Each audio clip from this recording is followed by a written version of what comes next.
Hello friends, this is Shubham. Today we are going to discuss an interesting topic, the International Dateline.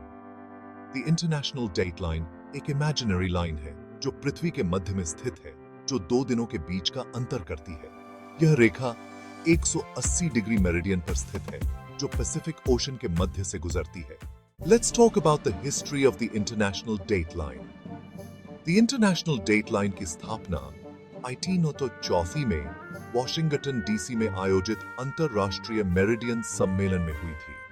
इस सम्मेलन में दुनिया भर के देशों ने भाग लिया था और उन्होंने इस रेखा को मानने के लिए सहमति व्यक्त की थी।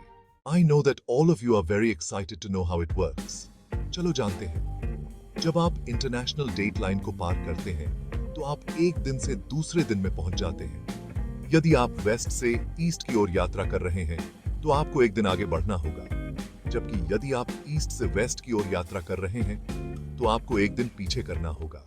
फॉर एग्जाम्पल, मान लें कि आप 31 दिसंबर को हवाई से जापान के लिए उड़ान भर रहे हैं। जब आप अंतरराष्ट्रीय तिथि रेखा को पार करते हैं, तो आपका समय 1 जनवरी हो जाएगा, क्योंकि आप एक दिन आगे बढ़ जाते हैं।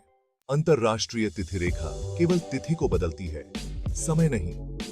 यह रेखा केवल प्रशांत महासागर में ही नहीं, बल्कि पूरे विश्व में लागू होती है। कुछ देशों में अंतरराष्ट्रीय तिथि रेखा के कारण 2 दिनों के बीच का अंतर नहीं होता है, जैसे कि किरिबाती और सामोआ। आओ जाने कि इसके बेनिफिट्स क्या-क्या हैं।